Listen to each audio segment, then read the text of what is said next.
In this guide, I'm going to show you how to make poll in Messenger. Before we get into this guide, make sure to like the video and subscribe to the channel with all notifications on. It really does help with the channel and it lets us know that you want more content like this. We'd greatly appreciate it. And if at any point throughout this guide you did have any questions, just ask them down in the comment section below and we could help you out further. I'm going to be doing my best to reply to every single comment down there. To make a poll, open up the Messenger app and go to the group chat where you want to send that poll. So let's see actually if I have a group chat already created. Yeah, let's go ahead and use this one that I created almost a year ago now, actually, for videos. But essentially, just go ahead and open this up, then tap the little plus icon over in the left. You're going to see a poll option. Go ahead and open that up, and then you can go ahead and type in that poll question. Like, let's say, is this for a video?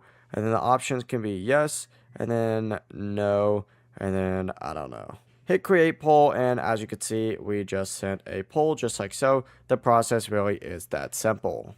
Before you leave this guide, make sure to like the video and subscribe to the channel with all notifications on. It really does help the channel and it lets us know that you want more content like this. We'd greatly appreciate it. And if at any point throughout this guide you did have any questions, once again, ask them down in the comment section below and we could help you out further. I'm going to be doing my best to reply to every single comment down there. Have a great rest of your day though. Peace.